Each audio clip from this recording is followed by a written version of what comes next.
Everybody, Charlie here at Barefoot 2025 with this gentleman, Shane Young. How you doing, Shane? I'm doing great. I haven't been to Barefoot in, I don't know, 6 or 7 years, so it's awesome to be back. I mean, you've done it all pretty much here, and of course in Memphis. We had you in the podcast a few years ago. Right.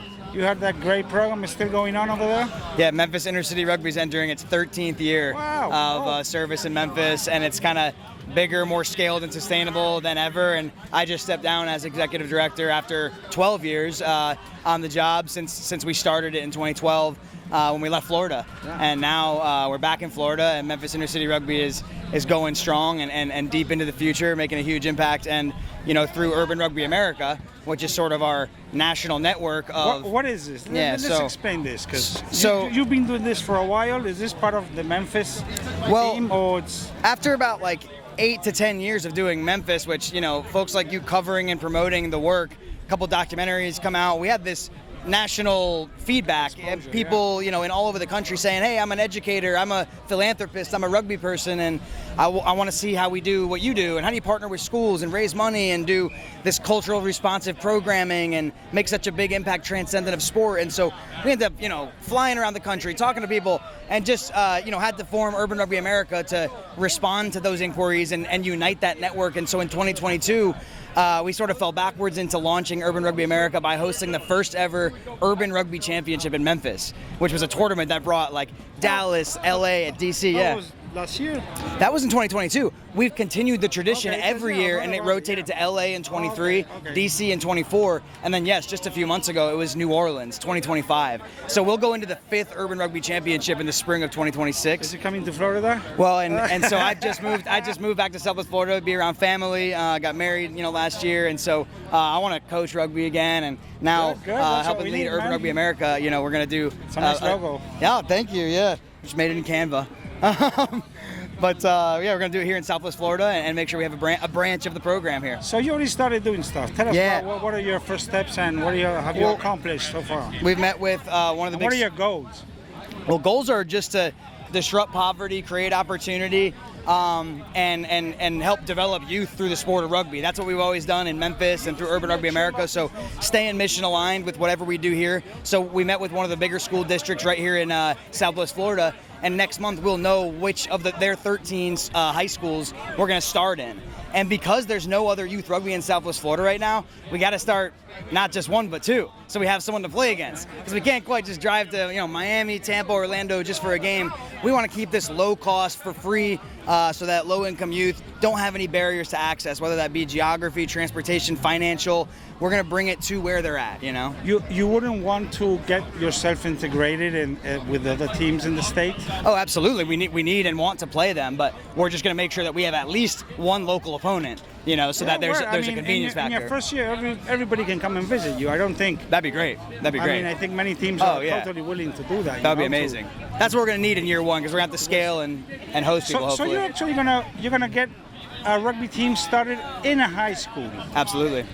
That's really good. That's how we have to do it. In a public high school? Absolutely. Yep. We already met with leadership at the district, and so now it comes from the top, working with athletic directors, and everybody talks about all the barriers to entry in public schools and football coaches, athletic directors, gatekeepers. Exactly. But I was an educator for 7 years, and so I helped with charter schools, public schools, and we scaled Memphis Intercity Rugby through schools. So we know how to do it, and that's what we're going to do in Southwest Florida.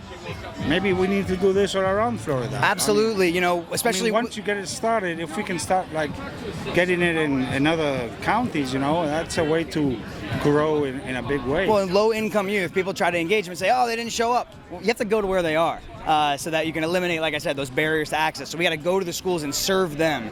And, it's not, rugby's great, but it's not good enough for us to ask struggling folks to come, just try it and spend money on it and get injured by it. We have to give real services and create opportunity and make it impactful in their lives.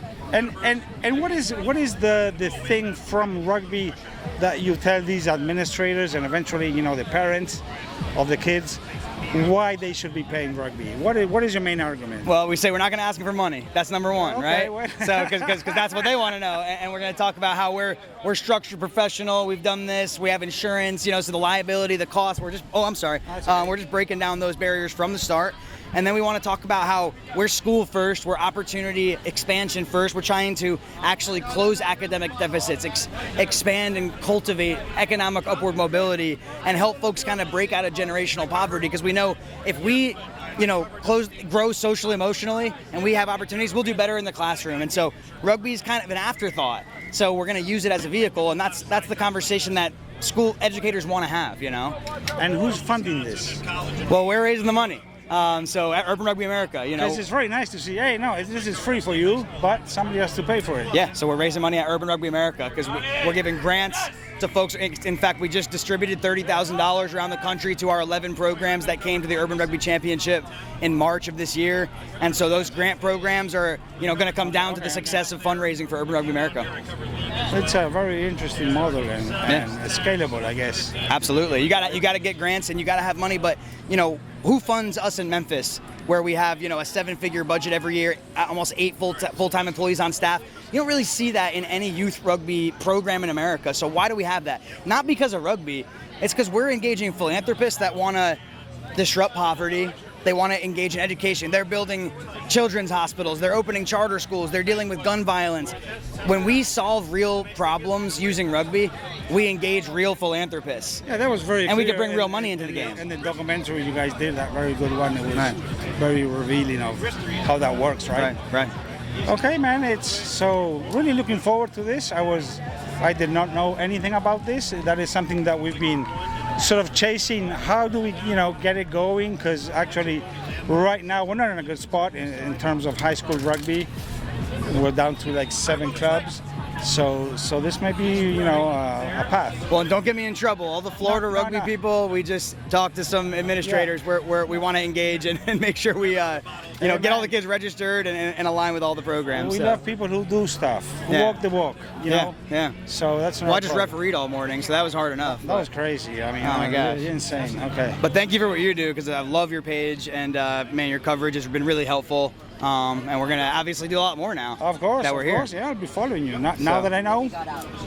Man, thank you very much. Man, thank you, Charlie. Very nice to see you. Appreciate I'm glad you're back, and good luck with this. Thank you so much. Appreciate you. I'll be following you.